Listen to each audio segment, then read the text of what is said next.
adorado o Teu nome nessa noite, Jesus. Nós te engrandecemos, te exaltamos por tudo que Tu és, Senhor. Tu és tudo, Senhor, para nós. Obrigado porque eu sei que o Senhor já está na casa. Louvamos o Teu nome e te engrandecemos, Senhor. Eu te peço, Espírito do Deus vivo, testifica essa palavra em cada coração aqui. Testifica essa palavra naqueles que estão nos acompanhando online, naqueles que vão ouvir essa mensagem em outro momento. Senhor, testifica essa palavra. Nós pedimos ao Senhor graça sobre graça. Pedimos ao Senhor sobre os nossos cultos.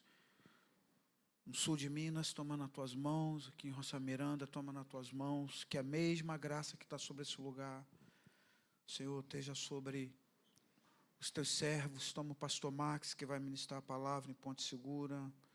Toma a vida do pastor Wesley, que vai ministrar a palavra em Rocha Miranda. Senhor, agracia os Teus servos. Que a Tua graça seja sobre a vida dos Teus servos, assim como nós precisamos de Ti. Toma esse miserável pecador de mãos fracas, que sou, Senhor. Toma aqui a minha vida nas Tuas mãos, que a Tua palavra seja compreensível por Teus servos. Em nome de Jesus. Abra sua Bíblia em João, capítulo 4, irmãos. Evangelho de João, capítulo 4. Nós estamos na última mensagem dessa série sobre descentralização. Eu quero comunicar com os irmãos hoje, eu quero falar sobre alinhamento e visão. Alinhamento de coração e visão. Já conversamos bastante coisa esse mês. Algumas mensagens que foram pregadas quarta-feira, eu assisti 2 vezes, pensei. Algumas coisas têm clareado no nosso coração. Creio que o Espírito do Senhor tem nos dado uma direção clara. Talvez essa semana foi a semana que eu mais olhei assim, Instagram, os stories dos irmãos. Vi que algumas pessoas tiveram coragem de se expor, pelo menos, de colocar um louvor, de colocar um versículo, de colocar alguma coisa que pudesse alcançar. E a minha intercessão essa semana foi: Senhor, eu acho que não é uma questão de vergonha, sabe? Nós estamos aqui, então você não tem vergonha de Jesus. Eu não sei por que essa timidez, né? E é incrível quando tu lê Apocalipse, né? Debruça em Apocalipse e os tímidos estão na galeria dos que não vão entrar no reino, né? É incrível, né? Quando a gente vê o quanto uma timidez pode tirar a gente daquilo que o Senhor quer para a nossa vida, né? Então, eu preciso muito que essa noite haja realmente um alinhamento de coração e de visão, porque nunca será por força nem por violência, sempre será pelo Espírito. Para sempre vai ser pelo Espírito. Para sempre vai ser pelo Espírito. Ao longo desses séculos tem sido pelo Espírito. Então, por isso que a igreja está aqui. Então, estou em João, capítulo de número 4, eu estou no meio de uma história, de uma cena de Jesus com uma pessoa. E, na verdade, você vai ver que nas Escrituras, todos os profetas que exerceram um ministério eficaz debaixo do governo do Deus soberano, todos eles tiveram vida social. E todos eles foram profetas no eixo da vida social. Porque, na verdade, é nesse contexto coletivo que se manifesta a diferença de quem serve a Deus e quem não serve.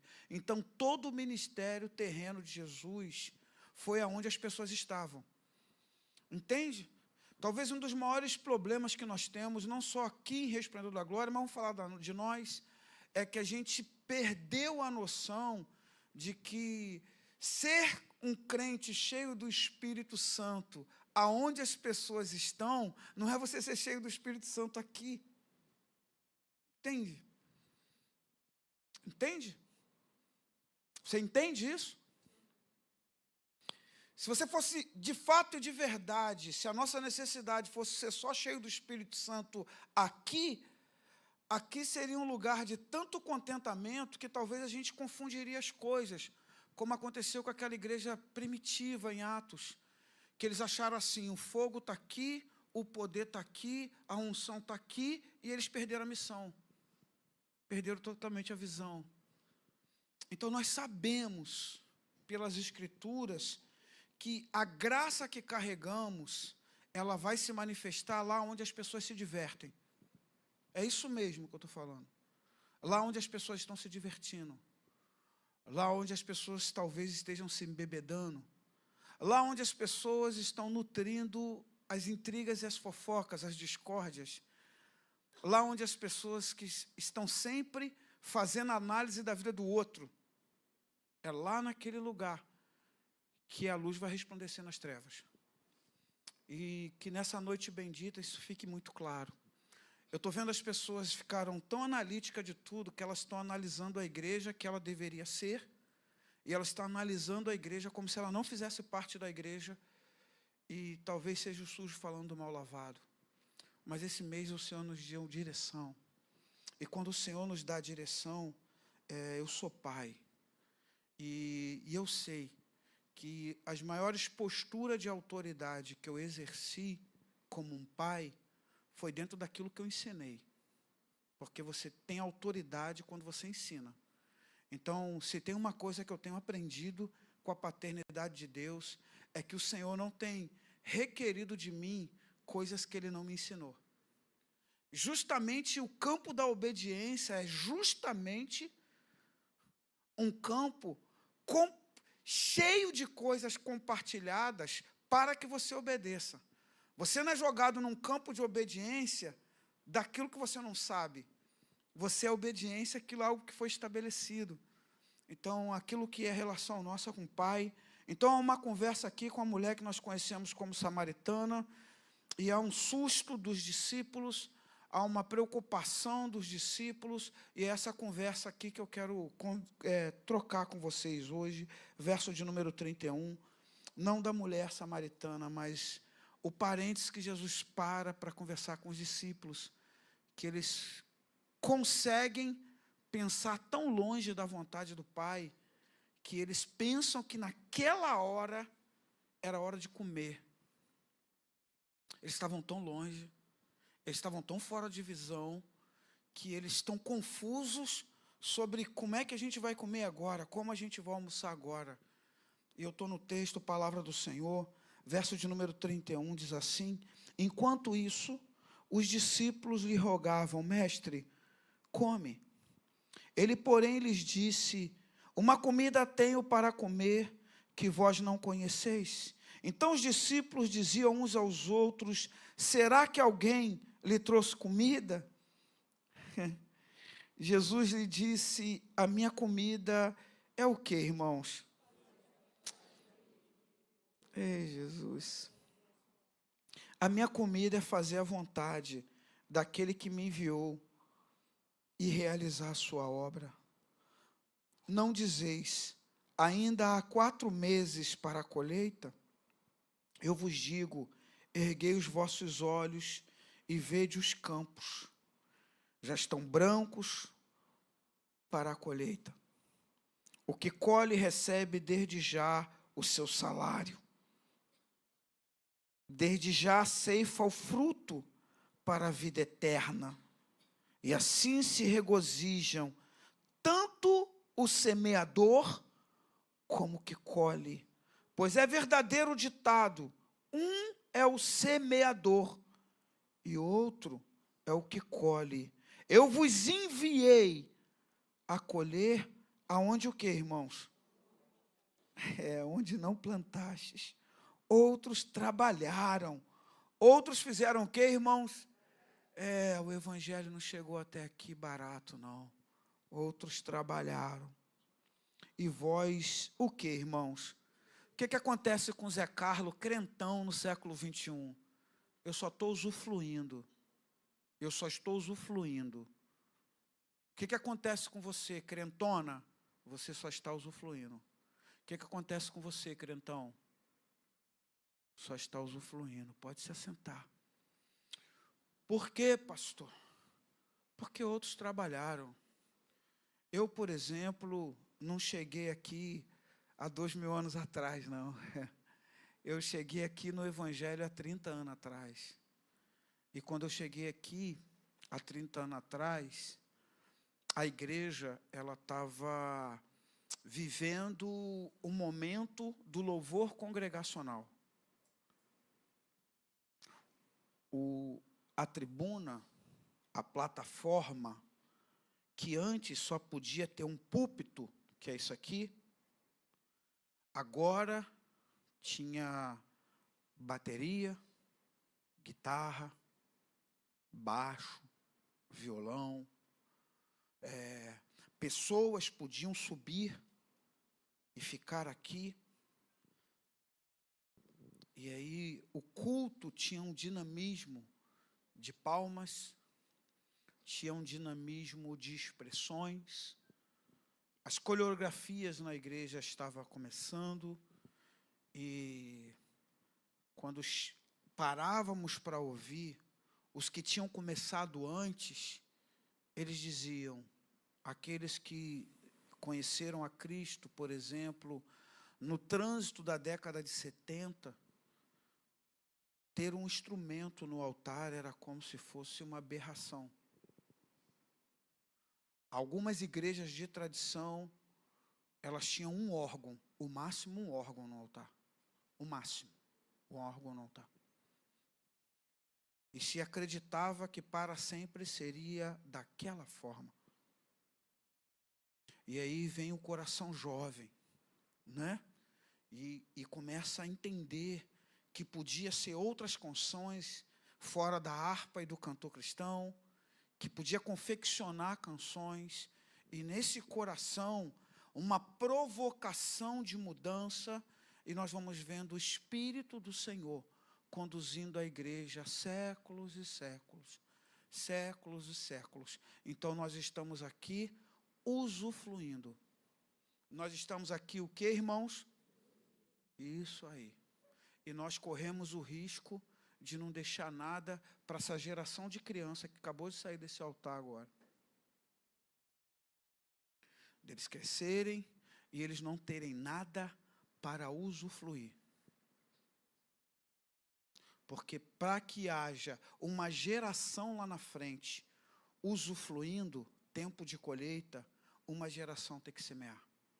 Eu quero pensar com você nessa noite, nesse momento tão lindo, tão maravilhoso, que a gente podia ficar, e todos nós debruçamos demais naquele diálogo, naquela troca de Jesus com a mulher samaritana, mas esse momento aqui está nesse contexto de Jesus dialogando com a mulher, quebrando paradigmas, e aí nesse momento aqui os discípulos se intrometem para falar de vamos comer, não é hora de comer, você precisa comer. E aí então eu preciso voltar aqui, porque para mim terminar bem essa série, eu preciso vir no fator chave dessa conversa, verso de número 34. Queria que você olhasse. Jesus não foi arrogante, Jesus não fez descaso, Jesus só estava organizando na cabeça dos discípulos que o coração e a visão do reino tem que estar alinhado. Senão dá problema, senão a gente desfoca. Palavra do Senhor, verso de número 34. Jesus lhes disse, a minha comida é o que, irmãos? Fazer a vontade daquele que me enviou e realizar o que, irmãos?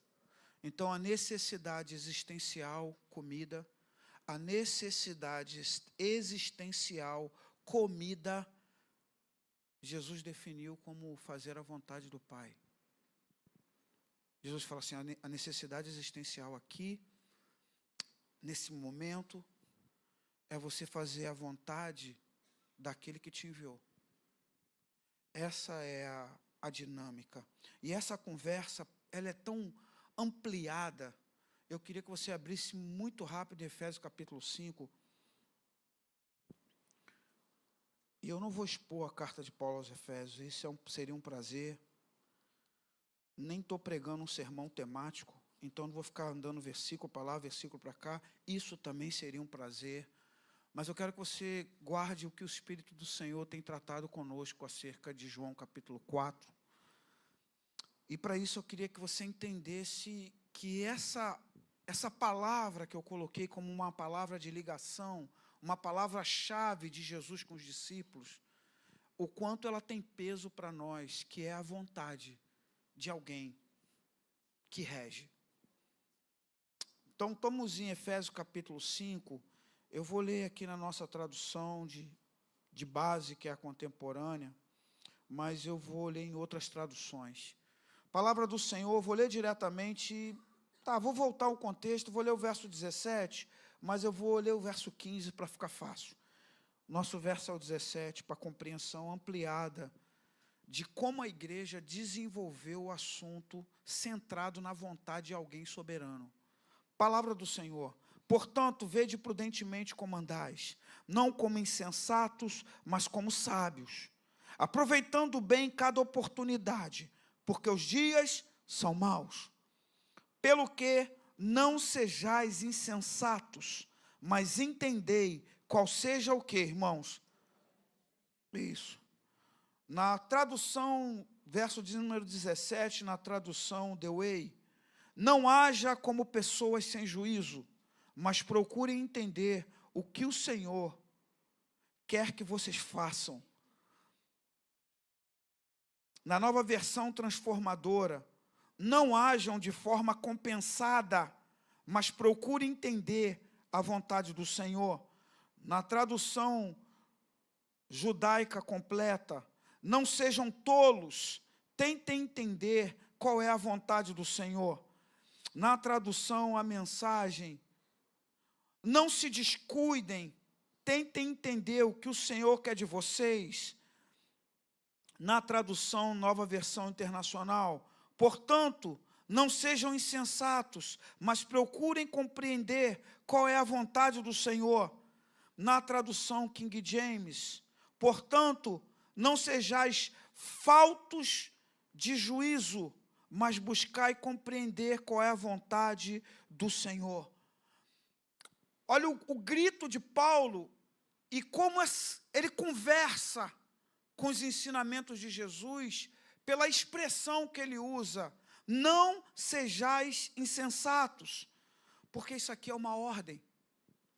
E ele está dando uma ordem que é interessante, né? Ela tem por finalidade interromper uma coisa que está acontecendo. Paulo, ele dá uma ordem para justamente parar, neutralizar algo que está acontecendo, algo que está progredindo, algo que está desenvolvendo. Então ele fala, para com isso. É como se ele dissesse assim, parou aí. Vamos estancar, acabou aqui. Que haja um romper agora, que venha se partir esse raciocínio que está em desenvoltura. E aí Paulo, ele é curioso, porque quando Jesus, no verso de número 24, verso 34, ele centraliza isso. Jesus está dizendo para os discípulos 3 coisas, quando ele diz, a minha comida é fazer a vontade do Pai. Jesus está dizendo 3 coisas que eu quero que você guarde, ou anote se for possível para você. A primeira, ouvir. Para você saber a vontade de alguém, primeiro você tem que ouvir.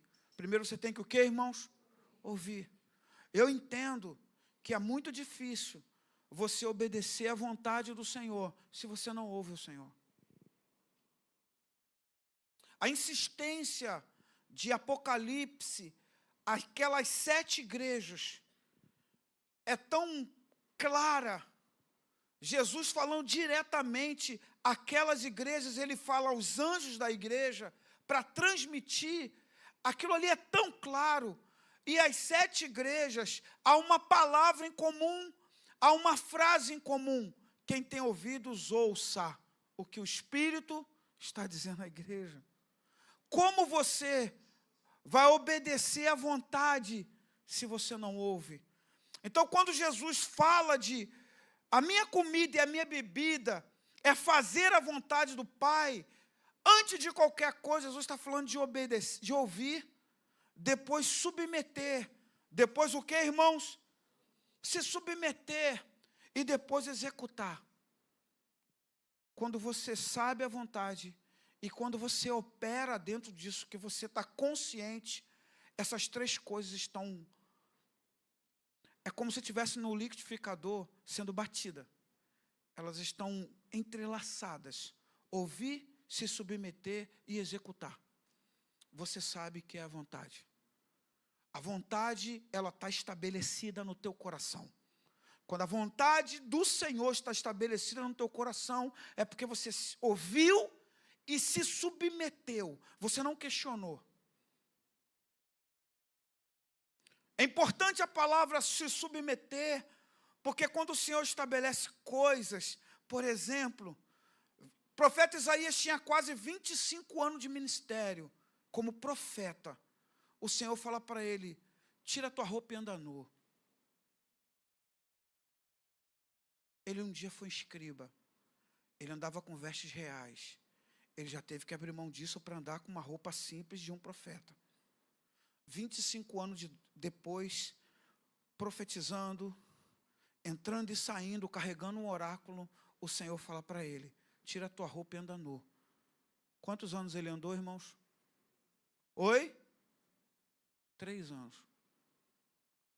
É óbvio, é claro, que o nu, nesse contexto aqui, era como se fosse uma calça capre, né, uma cirola de sacerdote com um manto. Mas ainda assim, era vergonhoso um homem de respeito andar assim. O Senhor fez da própria vida dele a profecia. Existe o ato profético. O ato profético é quando uma pessoa, ela toma uma atitude que ela traz por antecipação o direcionamento do Senhor. Existe a palavra profética, e a palavra profética é quando, pela direção do Senhor, em antecipação, alguém traz uma palavra da parte do Senhor. E no Antigo Testamento tem a profecia vivenciada.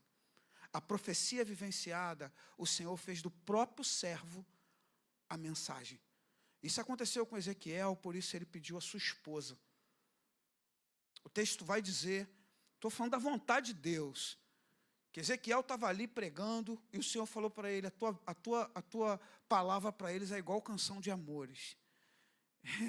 Se fosse no dia de hoje, eu poderia dizer isso. É como se fosse um sertanejo universitário, é isso? Uma canção do Roberto Carlos. Né? Uma canção de amor. Beleza. Só que chega um momento que é a hora da profecia vivenciada. O Senhor fala assim, eu vou tirar de ti o deleite dos teus olhos. E você não vai chorar. Você vai gemer em silêncio. Diz as Escrituras, falei ao povo pela manhã, à tarde morreu a minha mulher, e eu fiz como ele me deu ordem. O próprio profeta, a própria vida dele virou a mensagem. A vontade do Senhor, ela tem uma complexidade. Por isso você tem que ouvir e fazer mais o que, irmãos? Se submeter. Às vezes eu fico pensando nesses falsos ou falsas pessoas com intimidade. Que falar, quando Deus falou comigo, eu falei, Senhor, por que não, Senhor? Isso aí eu não vou fazer. Não. Se você ouviu a voz daquele que tem a voz como o som de muitas águas, quem desenrola, irmãos? Quem já ouviu o Senhor aqui, levanta as mãos. Se você já ouviu aquele que apenas uma palavra basta, se você já ouviu aquele que disse haja luz e houve luz, se você tiver o privilégio de ouvir o Senhor falar contigo, pode dar medo, pode dar insegurança, pode dar qualquer coisa, mas tem uma coisa que não vai dar, é petulância de você falar, isso aí eu faço ou não faço. Porque estamos em Coríntios, numa percepção, porventura, o barro pode mandar no olheiro? Quem tem poder aqui? O barro sobre o olheiro ou o olheiro sobre o barro? Essa é a questão de Paulo. Ele fala, não, é o olheiro que tem poder sobre o barro. Se você ouvir, o outro passo qual é, irmãos? Se submeter. Ao se submeter, você executa. Não tem tempo para comer, irmão. Você entende a emergência. Verso 34, o que Jesus estava falando com os discípulos, não é que ele não estava ligando para a comida. O que Jesus estava ensinando a eles é que havia uma emergência. Para você estar com o coração alinhado com a visão do Senhor, você precisa entender a emergência. Esse é o verso 34 de João. E quando Paulo utiliza disso, é incrível porque ele usa a palavra grega, anota, eudokia. E essa palavra significa a aprovação de Deus, mediante a qual a sua vontade faz aquilo que lhe agrada e é um benefício para o homem. O que Paulo estava dizendo com eudokia?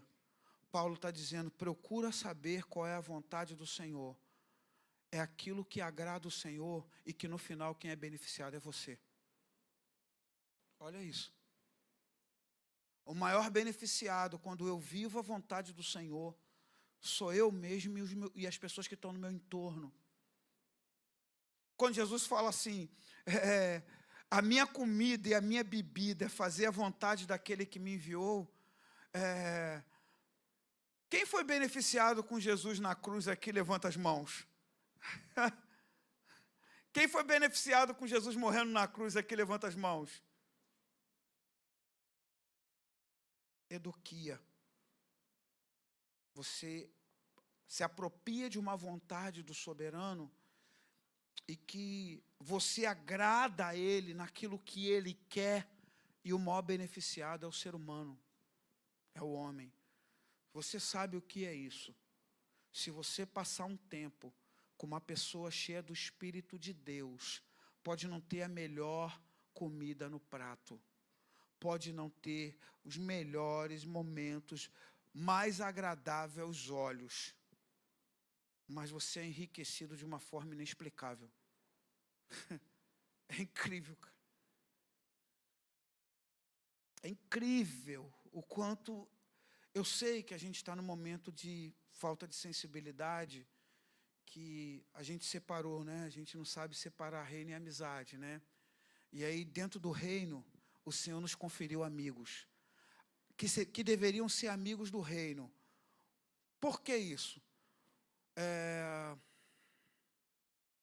Uma, duas, deixa eu ver mais aqui, 3, 4 pessoas só, 5 pessoas. Só tem 5 pessoas aqui que me conheceram antes de eu entregar minha vida a Jesus. Os demais, todos vocês, me conheceram dentro de um contexto de reino. A nossa amizade, então, ela é chancelada por um padrão de quê, irmãos? De reino. Se não fosse Jesus nos fazendo nos encontrar, provavelmente, você passaria por mim na rua, como você passou por várias pessoas hoje, se você saiu de casa. Você cruzaria com essas pessoas, e eu seria mais uma das pessoas que a gente se cruzou. Na rua, no mesmo metrô, no mesmo BRT, no mesmo avião, no mesmo trem, no mesmo trânsito. Mas quando a gente para numa perspectiva de propósito eterno, a gente fala assim, nós nos encontramos em Cristo. Nós nos conhecemos no contexto do reino. Por que a gente não consegue separar reino e amizade? Por que as amizades não são redentivas? Por que as amizades não impulsionam para viver o reino? Por que se desvia mais dentro da casa do Senhor do que fora? Eudokia, você tem a aprovação de Deus, você sabe, é isso aqui que Deus quer de mim. E Deus quer isso aqui de mim, e Ele quer tanto que eu obedeça a isso, porque a vontade dEle é abençoar todo mundo que está ao meu redor. Eu ser abençoado e todo mundo que está ao meu redor. A beleza do Zé Carlos ser cheio do Espírito Santo não é sobre um homem prevalecer numa sociedade morta em seus delitos e pecado. A beleza do Zé Carlos ser cheio do Espírito Santo é que o Senhor inseriu o Zé Carlos num propósito eterno. E Ele deu tanto amigos do reino a ele, que não é justo o Zé Carlos ser instrumento para esses amigos do reino se desviar. Não é certo? A minha vida, a sua vida, antes de qualquer coisa, está aqui para a edificação dessa pessoa que está ao teu lado. Eu preciso entender isso. O que acontece, então, que as coisas ficam tão turbadas? Por que as coisas não são assim? Por que discípulos estão andando com Jesus e eles ficam preocupados com comida? Por que eles estão vendo que está algo em operação acontecendo? Primeiro, Jesus está sozinho conversando com uma mulher enquanto eles vão resolver um problema. Quando eles voltam, Jesus está conversando com essa mulher. Duas coisas assustadoras estão acontecendo ali. Primeiro, é que ela era samaritana. Segundo, que era uma mulher, em particular, conversando com Jesus, numa sociedade que a cultura social não tinha isso como desenvoltura comum. Entende? A mulher se estranha quando Jesus chega perto. E Jesus está falando com ela de coisas eternas. É assustador, porque Jesus está falando com ela de saciar uma sede eterna. Eles chegam ali, eles ficam surpresos, mas eles não conseguem alcançar a conversa de reino. E eles querem falar de comida. E o que a gente tem, então? Que a gente vê pessoas tão lindas, que a gente conheceu em Jesus, amigos do reino, amigas do reino, que se conheceu em Jesus, que se não fosse por causa do Cristo, ia passar pela rua como se passa por milhares, quando você vai num estádio de futebol, que muito mal você grava o rosto, que você grava o cabelo, mas você se conheceu em Jesus. O que aconteceu? Nós temos uma batalha espiritual dos significados existenciais. E aí a gente se perde. E aí chega uma hora que, em vez da gente ser um agente do reino, eu preciso falar disso antes de eu falar de amor por almas. Porque esse teu amigo de fé também é uma alma. E curiosamente, quem mais desestimula a orar, muitas vezes, são os amigos do reino. As amigas do reino. Com o seu desabafo fora de hora, com a sua mentalidade analítica, crítica, que sempre tem um ponto de vista que tira a beleza de tudo. Isso daqui não é fácil, porque cada um tem uma estrutura. Romanos capítulo 12 vai dizer que cada um tem que saber segundo a medida da sua fé. Eu luto para não saber nada fora da medida da fé que eu carrego. Por isso eu tenho entendido os discípulos falarem para o Senhor: Senhor, aumenta a fé. Eu tenho falado: Senhor, me aumenta a fé, Senhor. Eu não consigo ficar vendo nas redes sociais essa quantidade de escândalo por dia do Evangelho. Eu falo: Senhor, eu vou me desviar. Eu vou esquecer das coisas. Chega uma hora que você vê assim uma batalha espiritual pelo significado existencial. Fala: pô, não, eu não sou isso não, cara. Não, eu não sou isso. Eu não sou isso. A minha vida não vai se resumir a isso. E está todo mundo, parece, quanto mais a gente puxa, parece que mais nos puxam para todo mundo estar no mesmo pacote. E estamos aqui. A igreja, ela é anunciada num campo de embate espiritual. Mateus capítulo 16.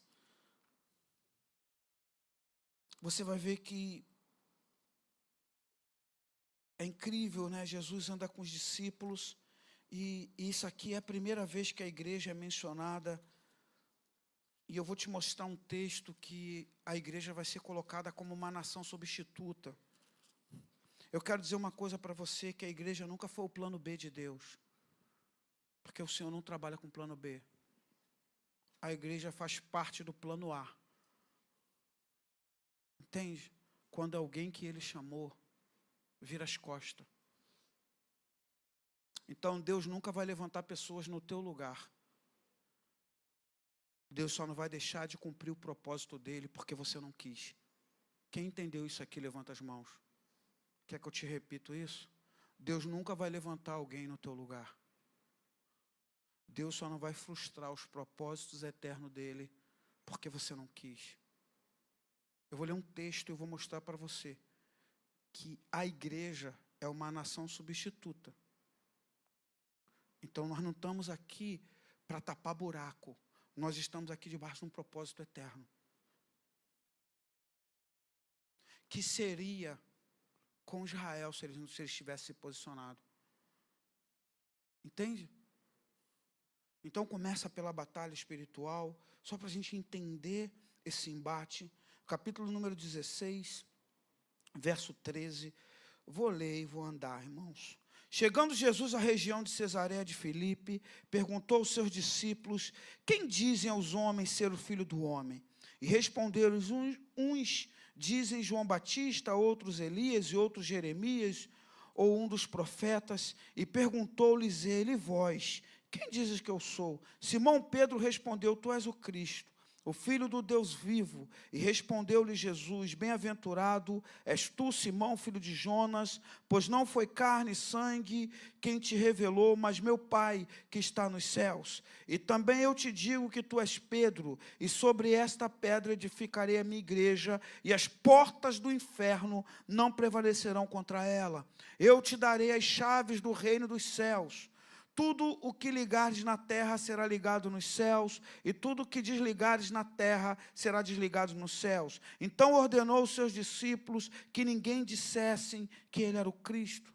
Desde então começou Jesus a mostrar aos discípulos que era necessário ir a Jerusalém, sofrer muito nas mãos dos líderes religiosos, dos principais sacerdotes e dos mestres da lei, ser morto e ressuscitar no terceiro dia.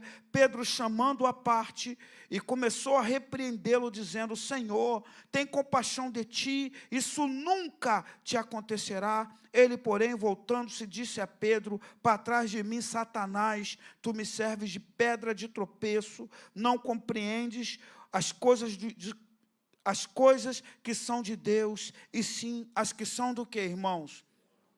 Quando a igreja é anunciada, já tem um embate espiritual. Essa aqui é a primeira menção da igreja no Novo Testamento. Quando ela é mencionada, já temos um embate espiritual em seguida. Entende? Então não é fácil viver igreja. Por que isso? Primeiro de tudo, quem edifica a igreja é Jesus. Eu gosto dessa pureza do texto, de Paulo organizando a cabeça de irmão de Coríntios, porque eu acho que a síndrome de Coríntios ainda, ela dura muito no nosso meio. Chega um momento que as pessoas se perdem. E aí Paulo organiza dizendo: não, um planta, outro rega, mas quem dá o crescimento? Entende? Porque sempre há uma insistência de que alguém vai fazer acontecer.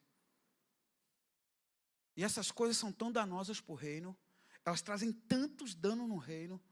E aí nós precisamos mergulhar e entender que a igreja, quando ela já é anunciada, ela já está debaixo de um embate espiritual. Então, uma guerra por significado existencial sobre a tua vida, sobre a minha vida, espiritualmente, sempre vai acontecer. Sempre vai acontecer. Abra sua Bíblia em Mateus capítulo 21. Você vai perceber que Jesus, depois do capítulo 16 de Mateus, Jesus ele começa a tratar com os discípulos coisas da terra, mas ele começa a tratar com o discípulo coisa de céu.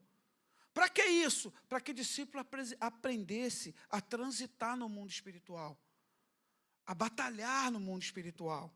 Mateus capítulo de número 21, só para me organizar o que disse sobre a igreja ser uma nação substituta, verso de número 33.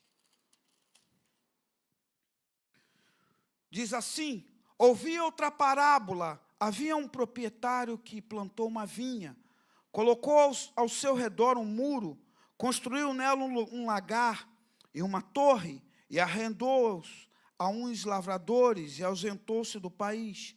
Chegando o tempo da colheita, enviou seus servos aos lavradores para receber os seus frutos. Capítulo 21, verso 35. Os lavradores, agarrando os servos, feriram a um, mataram o outro e apedrejaram a outro. Então enviou outros servos, em maior número do que os primeiros, e lhes fizeram o mesmo.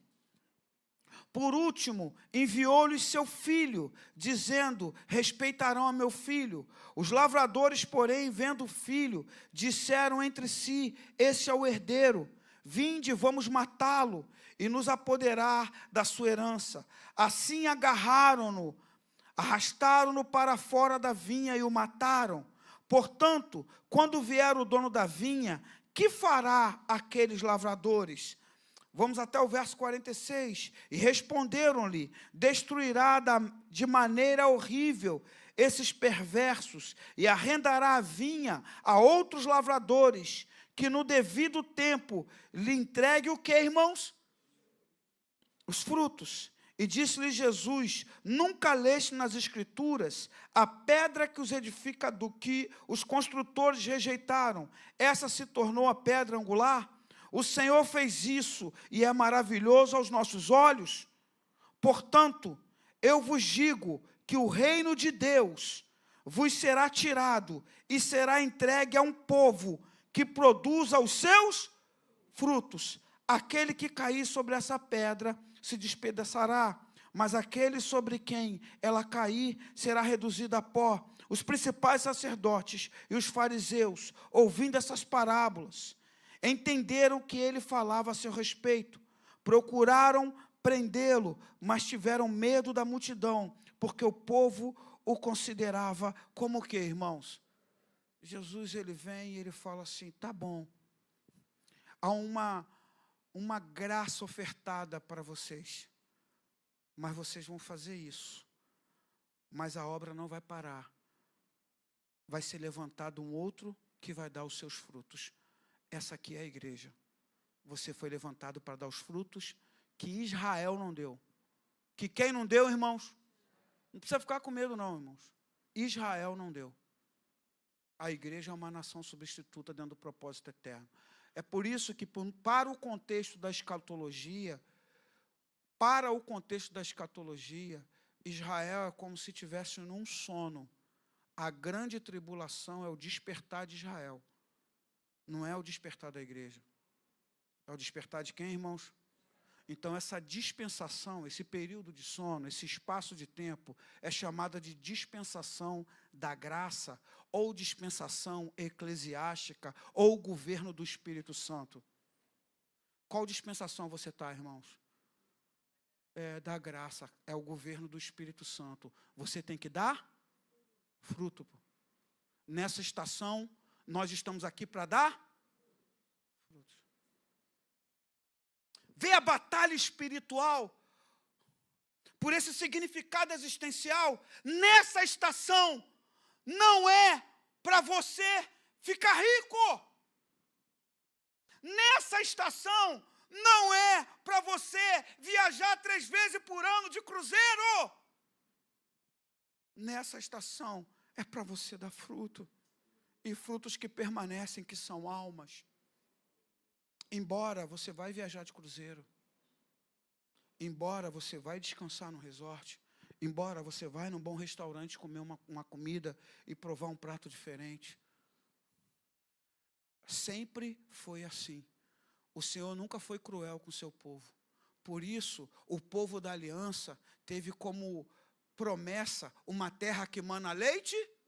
Isso. Quando eles se desviam na terra que mana leite e mel, o Senhor fala assim: vinde e conversemos. Se você quiser ir me ouvir, você vai comer o melhor dessa terra. Mas primeiro vem cá conversar comigo. Deixa eu limpar teu pecado. Então não é sobre miséria aqui, não é isso que eu estou falando. Eu estou falando sobre uma realidade existencial que liga terra e céu, céu e terra, a tua vida frutificando para a glória de Deus. A sua vida para louvor da glória de Deus, você sendo um ganhador de almas. É o que nós estamos estudando aqui. É o que nós estamos olhando aqui.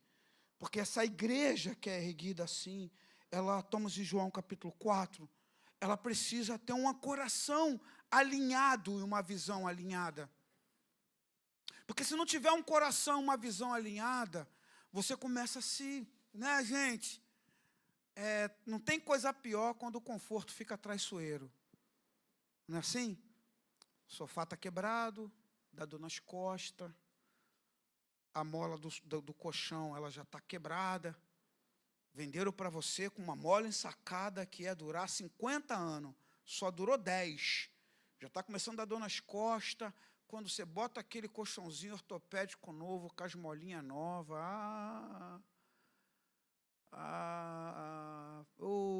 Quando o conforto começa a ficar traiçoeiro. Fala aí.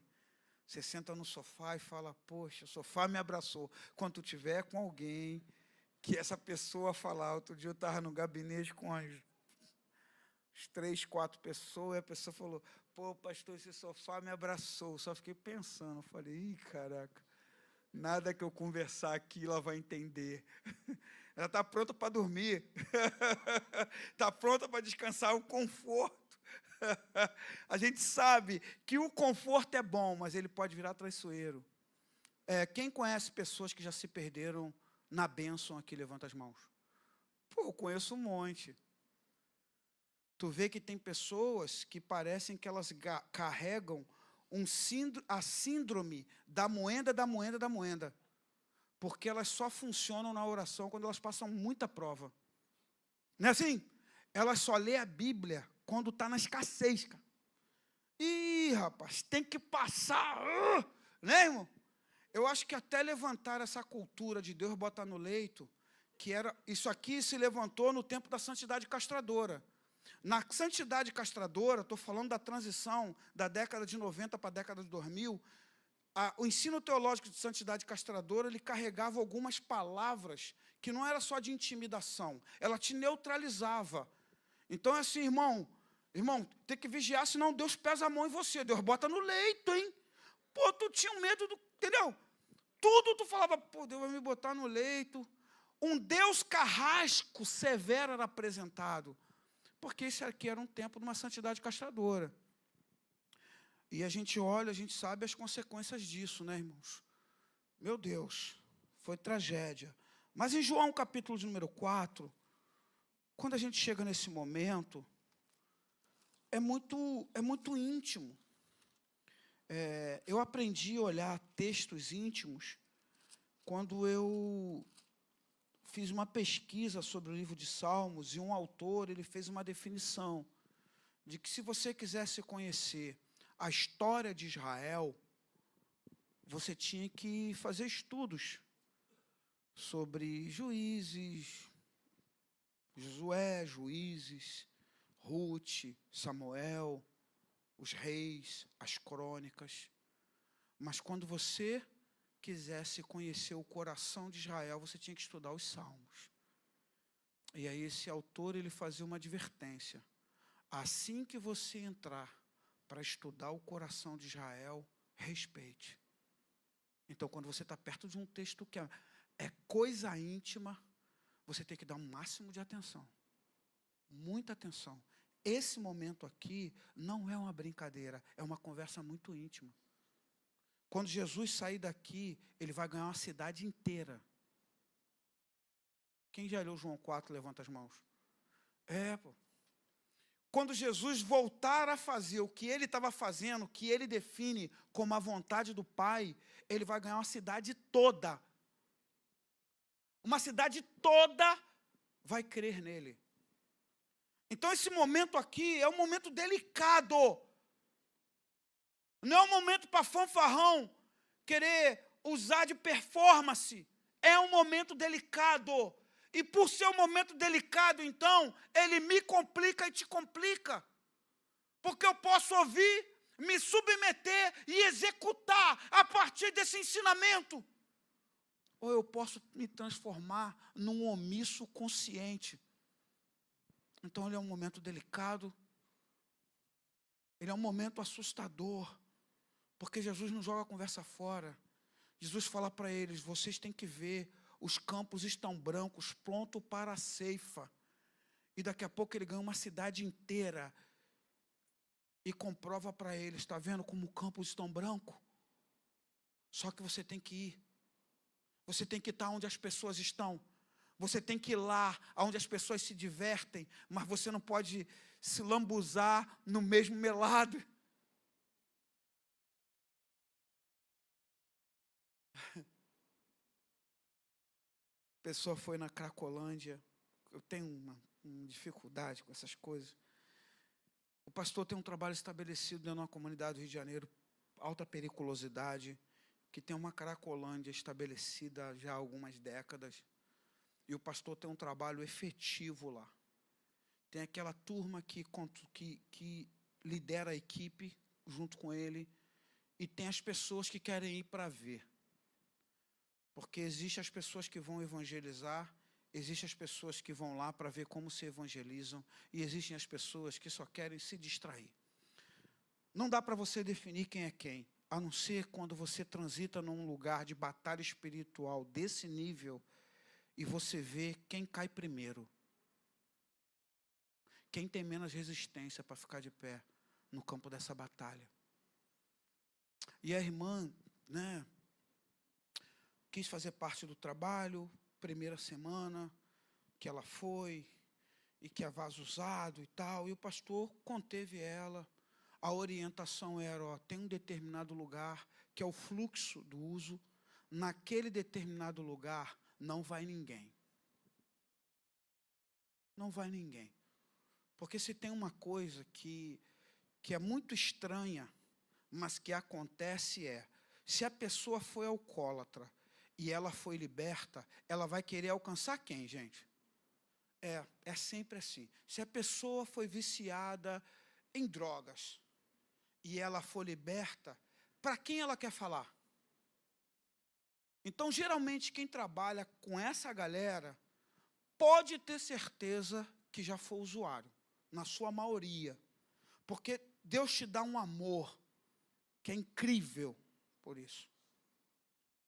Só que a irmã está lá, que faz. Na terceira vez que ela foi, ela desobedeceu a direção do trabalho. Ela foi para aquele lugar do fluxo, aonde não era para ninguém ir. A orientação é simples. Naquele lugar do fluxo, eles não te ouvem. Eles te ouvem enquanto eles estão nesse trânsito aqui, porque é como uma área de convivência. Nessa área de convivência, está o agoniado que não tem dinheiro para comprar pedra, tal que comprou a pedra, mas não quer dividir, tal que está com fome, tal que... Naquele espaço ali, você consegue falar. Mas lá no fluxo já, quem está lá já vai usar. Eles não te ouvem. O que a irmã fez, irmão? Ela foi. Todo o trabalho ocorreu mais ou menos 2h30, 3 horas de trabalho, de campo, tá? A sua roupa volta com cheiro, tá? A sua roupa volta com cheiro. Volta com o cheiro. Cadê a irmã? Alguém sentiu falta. Cadê a fulana? Missionária fulana não estava aí? Cadê a missionária? Será que foi embora? Não foi embora. Alguém falou, ela falou que Deus mandou ela ir lá. Tá, vamos orar. Ora, vamos entregar o trabalho. Ora. Gente, quem quiser ir, pode ir indo. E foi ficando, por final, a equipe do pastor, que era o que estava lá desde o começo. E o pastor pegou 2 e falou assim, vamos lá no fluxo. Chegou lá no fluxo, quem estava usando droga? Oi? É isso aí. É isso aí. Se não alinhar o coração com a visão, tu vai fazer do teu jeito. E já viu aquela conversa? Você morreu na praia? Nadou e morreu na praia. Porque quanto a Satanás, não ignoreis o que, irmãos? Seus ardis. Então, nós somos membros do corpo de Cristo. Nós não vamos conseguir carregar o peso do corpo. Deu para tu entender isso? Nós não conseguiremos carregar o peso do corpo. Mas nós temos uma esfera de alcance. Por isso nós temos aprendido que lá onde você está, você tem uma habilitação do Senhor para estar lá e ser instrumento de Deus onde você está. É a tua esfera de alcance. Essa coisa de sozinho tentar ganhar uma cidade, ganhar um bairro, tá bom. Então a vontade de Deus é revelada na pessoa e na obra de Jesus. Quando eu penso na vontade de Deus, eu tenho que cravar na pessoa e na obra de Jesus. E entender que ela é uma missão, que ela vai me levar às vias dos horrores, que ela vai me levar no meu Getsemane. Vai ter aquele meu dia que eu vou dizer que não seja a minha vontade, mas seja a tua. Vai ter aquele meu dia que eu não vou ter parceiro de oração, vou ter que ir para o monte sozinho orar. E todo mundo vai ficar me procurando. Mas eu olho para alguém que é modelo e parâmetro. Então, preciso que você entenda isso. É preciso entender para o que nós fomos nomeados. Antes de qualquer coisa, a nova aliança, ela me mostra 3 coisas que eu vivo como igreja. A primeira, eu ministro ao Senhor. Eu gosto disso. Eu oro, eu louvo, eu adoro. Então, a gente ministra ao Senhor, a gente serve ao Senhor. É o que nós fizemos aqui. Já teve orações, já teve ministração, ensinamento da palavra para lidar com as finanças, debaixo do governo do Senhor. Já teve entrega, já teve petições. Nós estamos ministrando ao Senhor. Nós ministramos uns aos outros. Afeto, apoio espiritual. Vir aqui, nós temos um abraço, nós temos essa rede de apoio fantástica, que são os amigos do reino, e esses amigos do reino são incríveis, porque Deus coloca coisas no coração deles para orar por você, Deus coloca uma linguagem de intercessão deles para orar por você, Deus coloca amor no coração deles por você, coloca amor também no teu coração por eles, e nós ministramos ao mundo. Isso daqui a gente precisa definir, porque Marcos capítulo 16, verso 15, me chama a uma obediência a ministrar ao mundo. Abra sua Bíblia em Marcos capítulo 16.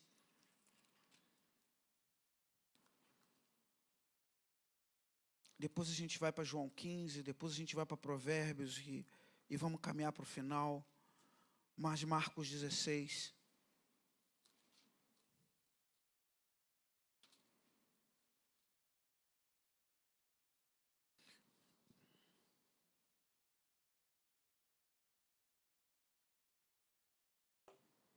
E quando eu estava no trânsito da oficina, o pessoal da oficina tomava café na padaria, na mesma padaria, no mesmo horário. É incrível como frequenta as mesmas pessoas. Não é assim? Você tem coisas da tua rotina que você já até cumprimenta a pessoa como familiar só porque você se esbarra no mesmo horário? Às vezes é o self-service que você come na hora do almoço do teu trabalho. Você come naquele mesmo horário, e naquele mesmo horário existem aquelas mesmas pessoas fazendo a mesma coisa que você. E é incrível. Sem você perceber, olha para mim, a forma de vestir mexe com você. Ela influencia você. A forma do cabelo, da unha, o sapato, as combinações de cores. Isso aqui está claro para todo mundo aqui. Aqueles que você segue na rede social, eles têm um grande impacto no teu caráter, nas tuas atitudes, decisões e visão de mundo. Porque você só segue quem se comunica, há uma identificação. E você sabe que o pilar de líder e liderado, sabe qual é? A identificação.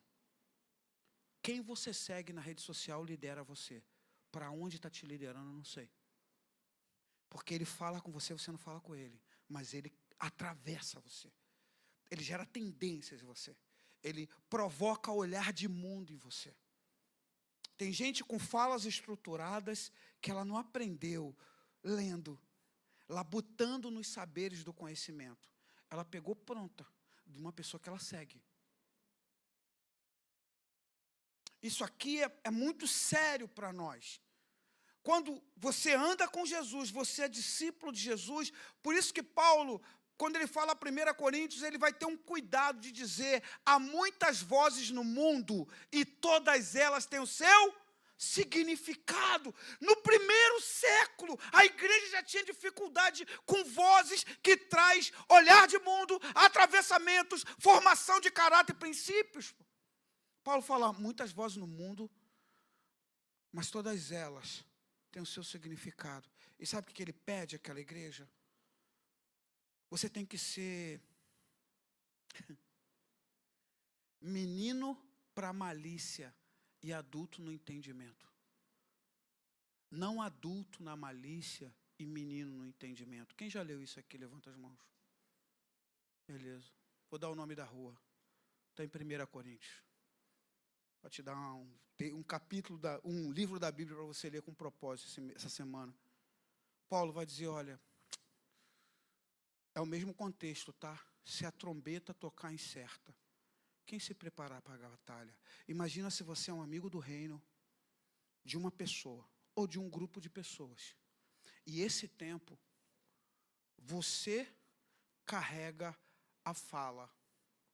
E é um tempo de oração e súplica. Esse tempo agora é um tempo de oração e súplica, tá? Não esquece disso. Esse tempo agora é um tempo de oração e súplica. Só que você está falando que é um tempo de descansar e passear. Paulo vai dizer: se a trombeta tocar incerta, quem se preparará para a batalha? Nesse contexto ele vai falar assim: há muitas vozes no mundo e todas elas têm o seu significado. Você seja menino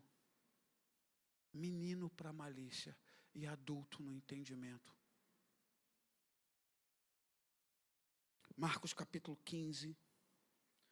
16, verso 15, diz assim: ide, não podemos deixar de ler isso, ide, e disse-lhes: ide por todo o mundo e pregai o evangelho a toda criatura. Quem crê e for batizado será salvo, mas quem não crê será condenado. E esses sinais hão de seguir os que creem. Em meu nome expulsarão demônios, falarão novas línguas. Pegarão em serpentes, quando beberem alguma coisa mortífera, ela não lhes fará mal algum. Imporão as mãos sobre os enfermos e os curarão. Depois de o Senhor lhes ter falado, foi recebido no céu e assentou-se à direita de Deus. Então os discípulos, eles ouviram, se submeteram, agora chegou a hora da execução. Os discípulos partiram e pregaram por toda parte, cooperando com eles o Senhor e confirmando a sua palavra por meio dos sinais que o que, irmãos? Eles estavam no centro da direção de Deus. Por que, no meio disso aqui, alguém tem a ideia mirabolante de criar uma colônia, uma comunidade alternativa? Se eles estavam no centro. Não é assim, Atos? Eles no centro. A direção de Deus, você na palma da mão de Deus, você se movendo onde Deus move na tua vida. Por que nesse lugar, nesse melhor lugar que é para estar, por que se perde? Por que se perde? João capítulo 15, verso de número 16, palavra do Senhor. Vou ler o verso 15. Já não vos chamo de servos, porque o servo não sabe o que faz seu senhor. Antes tenho-vos chamado amigos, pois tudo o que ouvi de meu Pai vos tenho dado a conhecer. Não foste vós que me escolhestes, mas fui eu que vos escolhi e vos designei para que vades e dei frutos, e o vosso fruto permaneça, a fim de que tudo em que meu nome pedides ao Pai, eles o que, irmãos? Vos conceda. Provérbios capítulo 11. Precisamos ler isso. Verso 30. Provérbios 11, 30.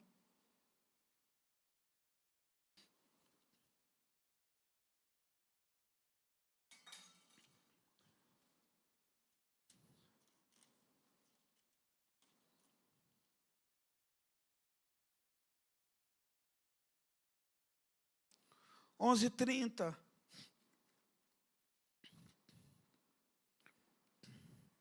Meu Deus, que palavra. Podemos ler no 3 juntos? 1, 2, 3, vamos lá?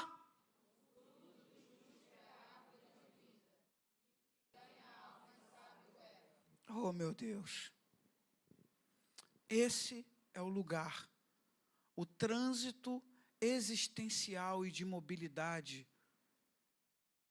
da nação substituta. O Senhor te ganhou, te conquistou, o Senhor te gerou para você frutificar, você ganhar almas. Jesus levou a mensagem para as pessoas. Pastor, o que isso significa? Eu botei um monte de versículo, mas vou guardar para mim. Significa que ele foi onde as pessoas estavam. Por isso que os fariseus, os saduceus, os escribas, eles ficavam inquietos. Porque, olha aqui para mim, irmãos. Ó, vou te dar uma direção teológica.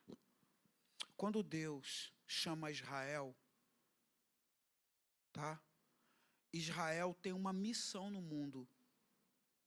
Eles tinham que ser uma nação modelo e o mundo tinha que vir até Israel. Se você pegar a oração de Salomão consagrando o templo, é uma oração extremamente missionária. Ele diz, para que quando o mundo vier aqui, eles te conheçam. O Senhor coloca Israel no palco do mundo, para que o mundo fosse a Israel, para conhecer o único e verdadeiro Deus. Agora, a igreja, não. Quando essa nação substituta, ela surge na cena, não é para o mundo vir até ela, mas é para ela ir até o mundo. O que é atormentador na cabeça dos fariseus, Jesus vai até os beberrões e senta com eles. Jesus conversa com eles. Jesus chega na cena onde a prostituta está. Jesus alcança uma mulher que, porque ela virou perita em pegar marido dos outros, ela não podia pegar água no poço da cidade. Ela tinha que pegar água num poço que alguns historiadores dizem que era em média entre 5 a 10 quilômetros de distância. E ela ia com um cântaro apenas, porque um cântaro cheio d'água equivaleria a quase 40 litros de água. Só você pensar numa mulher, pensa barato, carregando 40 quilos, num básico aí 5 quilômetros no ombro.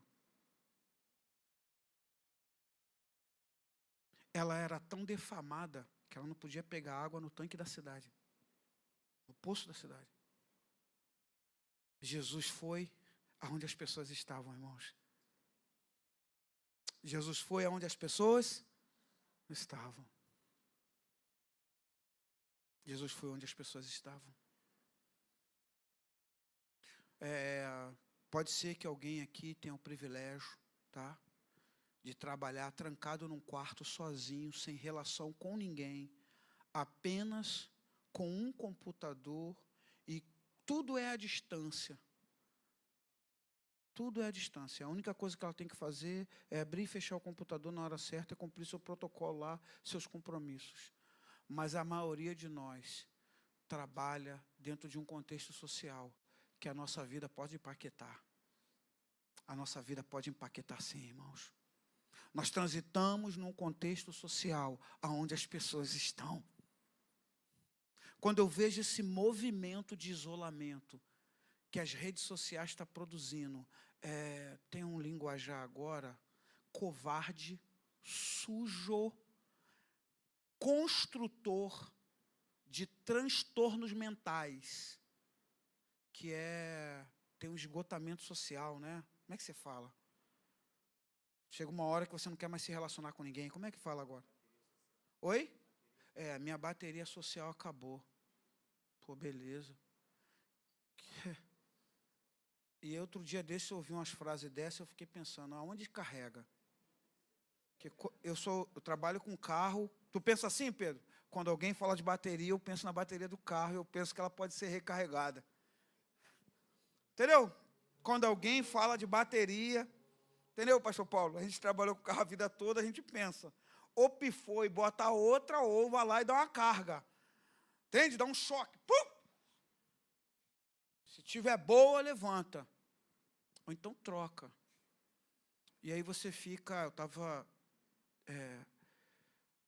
ouvindo uma neurocientista esses dias, e ela dizendo assim, tudo no Brasil chega tarde, mas na América hoje já é constatado que o jogo no celular provoca transtornos mentais.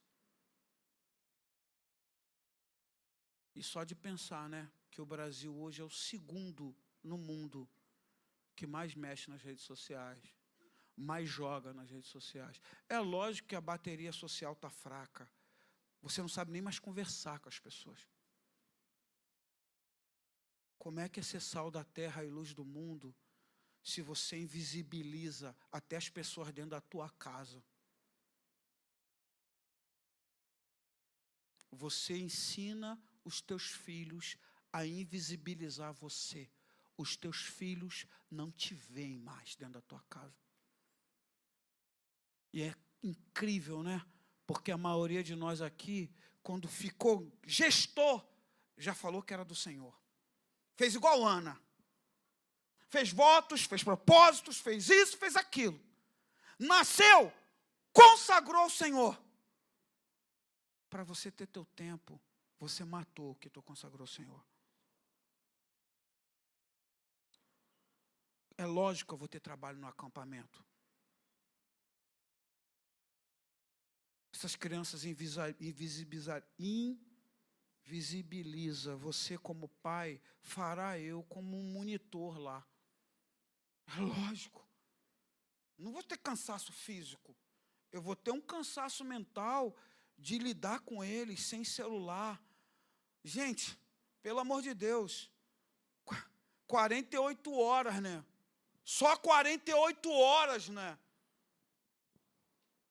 Só 48 horas. Pô. Vou descobrir os viciados da igreja. E eu vou até os responsáveis depois, para tentar conversar sobre Deus com os responsáveis. Porque se tem uma alma que tu vai prestar conta, é dos filhos, cara. Ah, vai. Se tem uma alma que a gente vai prestar conta, são dos nossos filhos. Eu não conheço nenhuma menina que usou um short indecente que primeiro não foi os pais que comprou e ensinou a gozar.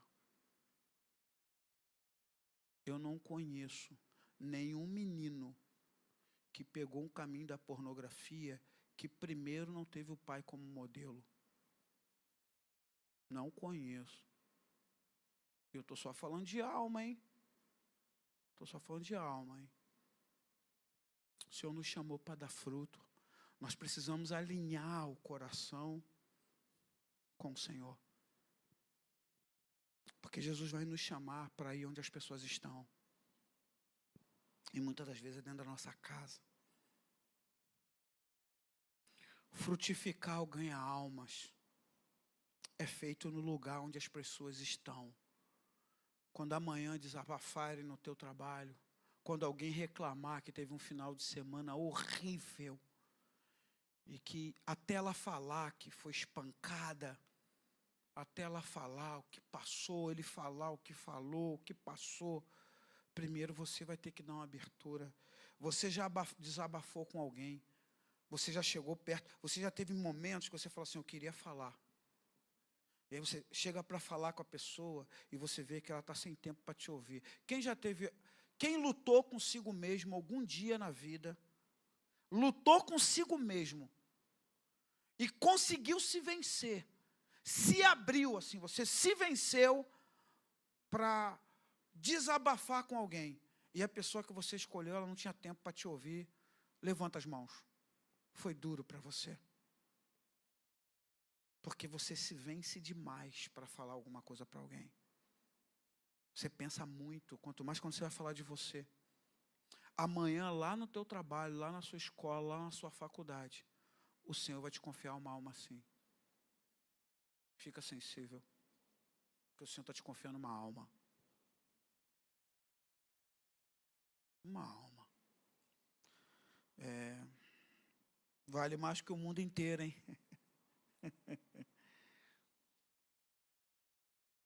Vou encerrar aqui. Seja um visionário, aceite a visão e a missão. Estou em João 4. Eu fiz uma oração essa semana, eu escrevi aqui.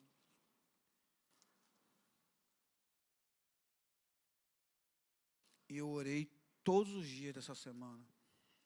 Eu concluí isso hoje de manhã. E é óbvio que existem algumas orações que elas são respondidas assim, né? Outras,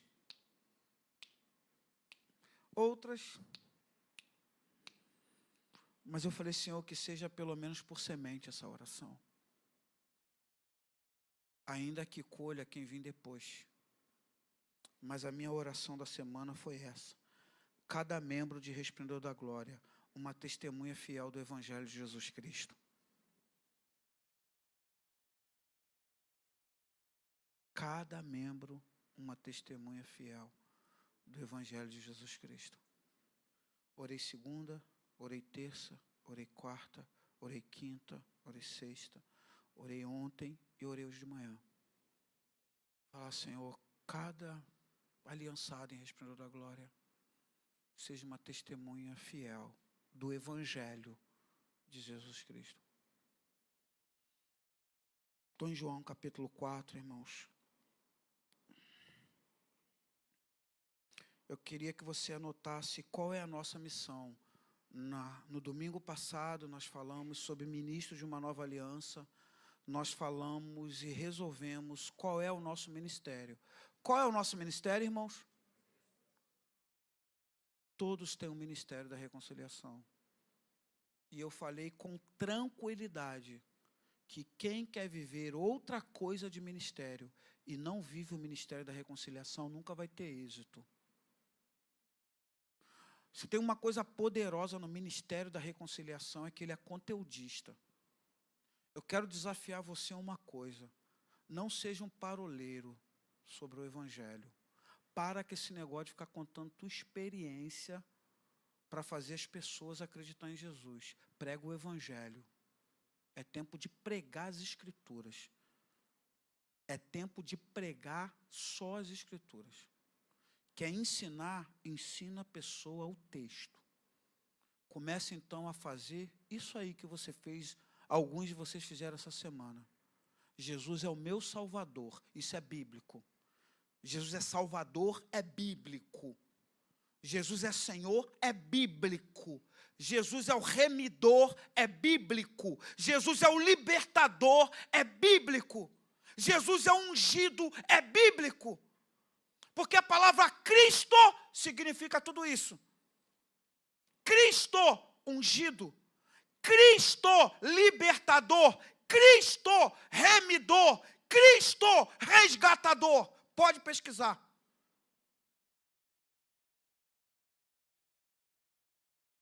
Eu sei que vai te dar trabalho. O que você faz? Quando eu me converti, sabe o que te ensinava? A escrever no teu caderno, a você estudar e fazer um roteirinho do plano da salvação. Quem é desse tempo, levanta as mãos. E você sabia, passo a passo da conversa. Romanos 3:23, está escrito o quê, irmãos? Todos pecaram e estão destituídos da glória de Deus. Romanos capítulo 5. Aonde abundou o pecado, superabundou a graça. E você vem degrau por degrau, degrau por degrau. É melhor do que você ficar... A minha experiência, irmão, porque a minha experiência... Por que isso? Não bota você no centro. Nós estamos lutando para se descentralizar. Porque eu não consigo ver uma pessoa cheia do Espírito Santo que não consegue se relacionar com os outros. Eu já falei isso contigo. Eu tenho dificuldade. Não dá para emancipar vida de oração e vida com a palavra. Não dá para emancipar. Não dá. Mulher que ora muito, estuda muitas escrituras. Homem que estuda muitas escrituras, ora muito. porque não se emancipam uma coisa da outra. Não quero saber a maluquice, a doideira que vai te dar nessa controvérsia que você acreditou o tempo todo, porque você, para mim, também é uma alma, e eu vou dar conta da tua alma. Eu vou dar conta da tua alma. E não vai ser eu que vou ser o fanfarrão de chancelar a tua ida para o inferno. Andar com Jesus não é assim. Por isso, quando Paulo escreve à igreja de Éfeso, ele fala assim: você não tem aprendido Jesus dessa forma. Você não tem aprendido Jesus assim. Não é esse Jesus que nós estamos ensinando nessa casa. Então, já vou resolver isso. Outubro, quem subir nesse altar para pregar, pode estudar para pregar, senão não vai pregar mais esse ano aqui. Pode estudar a Bíblia e pregar as Escrituras. Só as Escrituras. Só a Escritura pelas Escrituras. E deixa que o Espírito Santo é competente. O Espírito do Deus vivo é competente. Mas eu vi isso lá na internet. Só as Escrituras. Passa tempo com as Escrituras. Pergunta assim: como, pastor, como é que você montou essa pregação, pastor? Segunda-feira, esse texto foi o texto que eu estudei. Eu falei assim: eu vou ficar debruçado aqui nesse texto. E todo dia eu li pelo menos uma vez todo o capítulo 4. Até o final, até o verso 54. Todo dia. E deixando o Senhor falar o que Ele queria falar, primeiro para a minha vida. E depois que eu pudesse compartilhar com os irmãos, até 1h20 que eu estou compartilhando aqui com os irmãos. Vou encerrar agora, que é a hora de acabar. E é dessa forma. Então, estou em João capítulo 4, verso de número 31. O nosso contexto é um diálogo entre Jesus e a mulher samaritana. Jesus quer chegar até os samaritanos, mas dentro desse contexto, Jesus para conversar com os discípulos, porque no coração deles surge uma pergunta sobre comida. E nós estamos tirando a preciosidade do texto de entender que Jesus quer mostrar que o discípulo tem que ter o coração e uma visão alinhada com ele, porque as coisas são muito mais profundas do que aparentam ser. Então, quando você estuda sobre avivamento, existe 9 escalas dos avivamentos. Não vou falar sobre isso agora, mas eu vou falar pelo menos de 2. Beleza? A primeira escala, anota, conversão genuína. Qual é a primeira escala de um avivamento, irmãos? Isso, então, avivamento não começa com crente sentindo êxtase espiritual. Avivamento começa com conversão genuína. Teologia, isso. Beleza? Segunda escala do avivamento. Impacto social que uma vida avivada causa. É você lá no teu trabalho amanhã, sendo instrumento do Deus vivo. É você lá no teu colégio amanhã, sendo instrumento do Deus vivo. É você sendo lá na padaria, onde você compra pão no mesmo horário. Você sendo instrumento de vida. Naquele livro Impacto, do T.L. Osborne, um livro antigo, talvez 35 anos, editar a primeira edição. Ele vai dizer uma coisa terrível, que uma igreja que não faz missões, que não tem um coração de missões, ela pode pintar a sua porta de preto e dizer: nós estamos de luto, porque a igreja nasce para ser missionária. Você é a igreja. Nós respiramos missões. E nós podemos fazer missões transcultural. Você que não quer nem ler um jornal, nem sequer ler um capítulo da tua Bíblia, como eu vou te mandar para o Nepal? Só para você se adaptar à cultura demora 7 anos. Para me te mandar agora fazer missiologia, para me te preparar para o Nepal, eu vou demorar 5 anos com você numa escola missiológica. Mais 7 anos você no campo, aprendendo a lidar com a cultura, para depois, quem sabe, você ganhar a primeira alma. Quem aqui quer ir para o Nepal? Levanta as mãos. Você pode dar 12 anos de estudo para o Senhor e vida. Tem gente aqui que nunca pensou em ser médico, porque sabe que vai ter que dar 10 anos de estudo. sei lá o que aconteceu. A gente quer tudo igual caldo de cana, entende?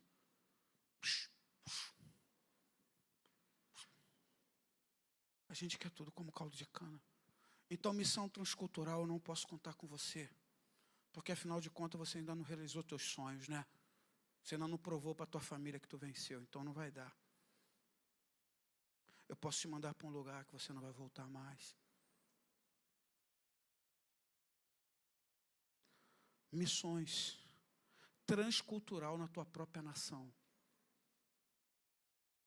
Não posso te mandar para outro cantão do mundo, mas eu posso te mandar para um lugar desse do Brasil. Ainda assim, vai te custar 2 anos de missiologia, pelo menos 3 anos na terra, de adaptação sociocultural na terra. E como a gente está lá em Ponte Segura.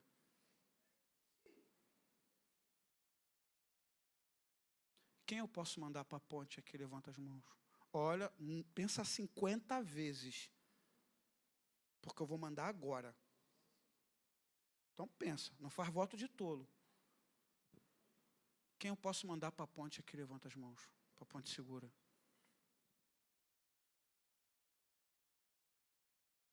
Sei. O auxílio, o ministro de confissão religiosa, ele não tem salário. Ele tem um auxílio de subsistência como ministro de confissão religiosa. Isso é uma lei. Então, quando a igreja que envia, Paulo vai dizer, como o soldado vai à guerra às suas próprias custas? Não existe. O soldado que vai à guerra, a igreja que custeia. Então, eu vou te enviar, você vai ter uma casa lá paga. Você vai ter uma ajuda de custo de R$ 2.500. Mas não é para chorar com frio. Quem quer ir, levanta a mão. Eu vivi isso aqui agora. Eu estava no ano de 1999. Meu pastor me mandou para o campo missionário. E todo mundo queria ser pastor. E aí ele fez uma reunião de obreiro, de diácono. E tinha 150 pessoas na reunião. E eu estava sentado lá no último banco.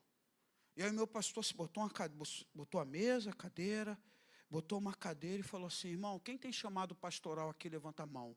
Aí um monte de irmão levantou a mão. O meu pastor falou assim, é mesmo? Tá certo. Irmão Zé Carlos, vem cá. Eu levantei, ele falou, senta aqui do meu lado. Aí eu tinha que dar relatório, né? Porque eu aprendi que o servo de Deus presta conta. Que o servo de Deus, ele sabe prestar conta. Porque ele não vai por conta própria, ele é enviado, por isso ele presta conta. Alguém respalda ele. Eu nasci na fé numa igreja, e essa igreja me respaldou. Essa igreja não me largou no campo. Meu pastor fez a mesma pergunta que eu fiz aqui.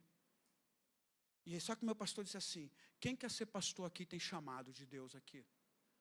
Meu pastor falou assim, quem tem chamado de Deus aqui, tem que ficar lá na base missionária que está o Zé Carlos. Quem tem chamado de Deus, levanta a mão. Quantas pessoas tu acha que levantou a mão? Igual aqui agora. Nenhuma. Tem gente que está me olhando de cara feia agora. Eu não estou pregando num lugar estranho. Eu consigo ver os irmãos lá fora conversando. Estou familiarizado com esse lugar. Eu consigo olhar nos teus olhos. Entende? Um debocha, um olhar de cara feia, e o nosso assunto é simplesmente esse. Alinha teu coração com a visão de Deus. Porque tu está preocupado se Jesus quer comer. E Jesus está falando sobre outra coisa. Jesus está falando sobre outra coisa. O Espírito do Senhor está falando sobre outra coisa. Palavra do Senhor, então, para a gente encerrar.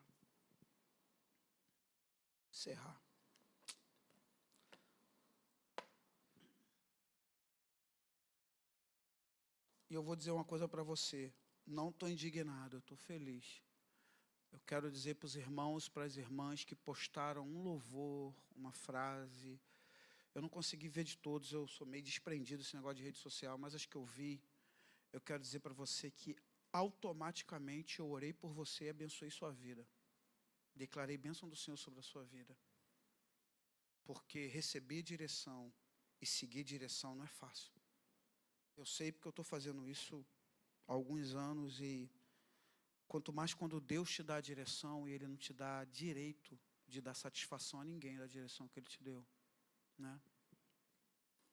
Então estou em João capítulo de número 4 e um parêntese se abre, uma conversa agora fica íntima e sei lá porquê, né? Só João narra essa conversa, entende?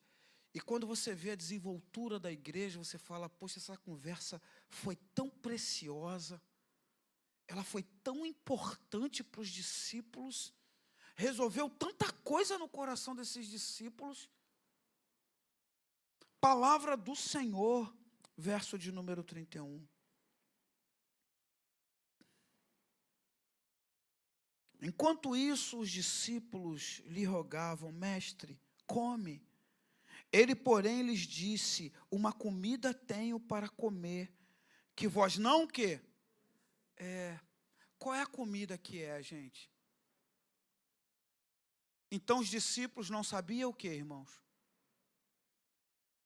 Irmãos, isso aqui se chama hermenêutica do texto. Eu vou fazer uma hermenêutica do texto com você e vou encerrar de verdade. O texto se explica. Entende? Os discípulos, eles não sabiam o que era a vontade do Senhor. Mas eles eram discípulos. Talvez essa seja uma coisa boa para a gente. Porque ser discípulo não é saber tudo.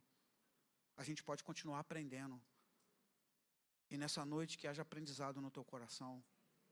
Porque o discípulo ele nunca sabe tudo. Eu estou chateado com essas pessoas que sempre sabem tudo. Porque elas estão mergulhadas nesse mar de informação e atravessamento de caráter fora do reino, que é a internet. Embora todo mundo está falando coisas ensaiadas e bem produzidas. Porque ninguém quer passar vergonha quando se expõe. Ainda que elas estão fazendo plágios em cima de plágios. Tem histórias na internet que quando você coloca, 40, 30 pessoas repetiu a mesma história como se fosse dela mesmo.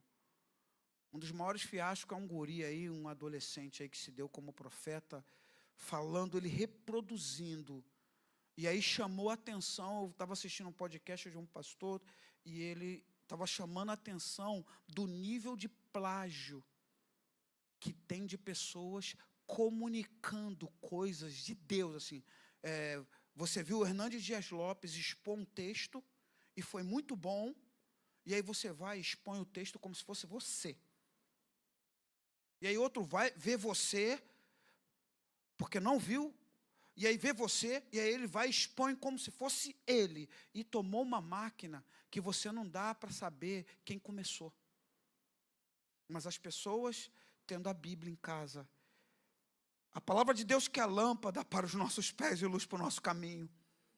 A palavra do Senhor, que Jesus disse, o céu e a terra vai passar, mas a minha palavra não vai passar. A palavra do Senhor, que o Senhor estabeleceu a partir de Josué capítulo 1, que não adianta tu ir para o monte, que Ele não trata a partir do monte, Ele trata a partir de meditar na palavra dEle, de dia e de noite, e não se desviar dela. Tudo o que você fizer, tu vai prosperar. Ele estabeleceu assim. E aí você vê pessoas só fazendo, replicando. E aí aquela covardia, Deus está no controle, irmão. Deus está no controle, nem Bíblia você lê. Você nem sabe quem é Deus. Fará o que significa controle. Porque os discípulos estavam aqui, eu estou no texto. Verso 32. Ele, porém, lhes disse, uma comida tenho para comer, que vós não conheceis. Olha a cabeça dos discípulos. Eles estavam pensando que alguém tinha preparado um prato especial e levado uma quentinha para Jesus. Está vendo? Eles estão distantes demais. O coração deles está muito desalinhado. A visão deles está muito desalinhada. Estou no texto. Então os discípulos diziam uns aos outros, será que alguém lhe trouxe comida? Jesus lhes disse, a minha comida. Qual é a comida, irmãos? Essa era a comida. Jesus falando assim, teu coração está longe. A sua visão está longe, mas você é discípulo. Você não deixou de ser discípulo. Isso é importante para nós nessa noite. Só precisa de um alinhamento, que é o que a gente está conversando nessa noite. A gente só precisa alinhar o nosso coração e a nossa visão para a gente conseguir, de fato, de verdade, descentralizar. Entende? Estou no texto, vou ler um pouco mais rápido. Gente, podíamos ficar um mês nessa porção da Escritura. Muita coisa. Eu salientei apenas o verso 34. Poderíamos conversar sobre o verso 35 e 36. Depois sobre o 37 e o 38. Mas vou ficar aqui no verso 34. Jesus lhe disse: a minha comida é fazer a vontade daquele que me enviou e realizar a sua obra. Não dizeis, ainda há 4 meses para a colheita? Eu vos digo, erguei os vossos olhos e vede os campos, já estão brancos, pronto para o quê? Estou no texto para encerrar, preciso encerrar meio. Pois é verdadeiro, verso 37, pois é verdadeiro o ditado, um é o semeador e outro é o que colhe. Eu vos enviei a colher onde não plantastes, outros trabalharam, e vós o que, irmãos? Vocês usufruíste do seu trabalho. O que é resplendor da glória? Irmãos, quem estava conosco na travessia daquela garagem para cá, levanta as mãos. Aqui, ó. 1/3 dessa galera que está aqui, irmãos. Você está aqui colhendo o que você não plantou, mas quem está usufruindo aqui? Todos nós. Veio uma galera plantando antes de você. Honra essa galera. Não envergonhe o nome da Resplendor da Glória, não. Honra essa turma. Nós éramos 70 membros e só 40 dizimistas. Quando eu e essa senhora aqui, assinamos 400 promissórias. Só a minha assinatura e a dela. Só a minha e a dela. Mas de ninguém. Não era mais o CPF de ninguém. Éramos só 70 membros e 40 dizimistas. 1/3 dessa turma está aqui. Você está colhendo o que você não plantou. E não está gostoso? É a sua igreja. É a sua igreja. É a sua igreja. É a sua igreja. Lá no teu trabalho amanhã, talvez você vai dizer: eu ganhei uma alma para Jesus. E alguém já plantou essa semente, ó. Há muito tempo, cara. Há muito tempo. Vou no texto para concluir. Verso 39. Muito dos samaritanos, voltamos para o assunto. Muito dos samaritanos, Jesus, muito dos samaritanos daquela cidade creram nele por causa do testemunho da mulher. E disse-me tudo o que tenho feito. Aquela mulher ficou um pouco com Jesus. O que ela conseguiu pregar, gente? Lê, por favor. O que ela conseguiu pregar? Alguém falou do meu pecado sem eu me sentir acusada. Alguém falou dos males que eu causava, se eu me sentir suja, deplorável, humilhada. Alguém falou num tom que a verdade me libertou. Pelo amor de Deus, lê esse versículo. É isso, gente. Tu fica picotando, não, lê tudo. Tudo. O texto te salta isso sem fazer força. Tu não precisa ficar conjecturando. O texto te explica isso.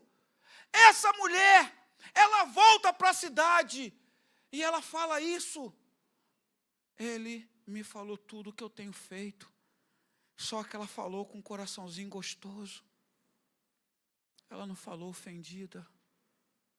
Ela não falou com ódio. Ela não falou levantando culpados. Não.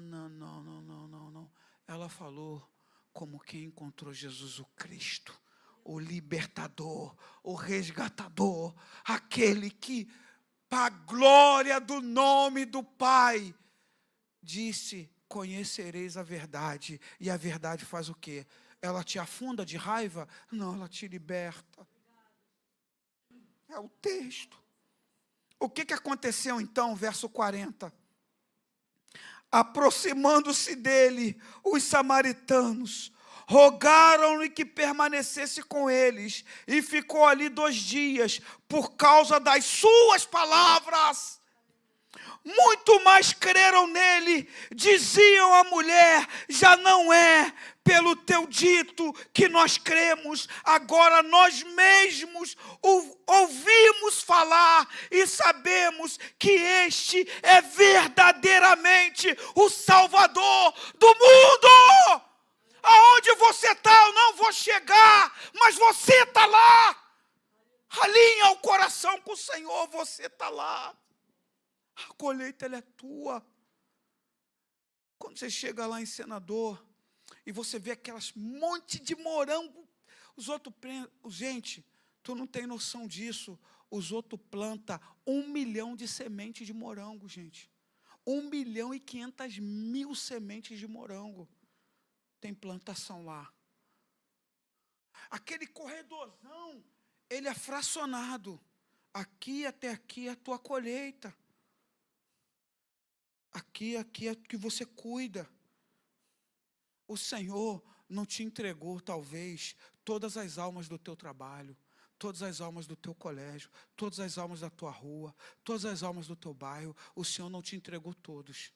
Mas aqueles que o Senhor te confiou, colhe. Faça a colheita. Faça a colheita.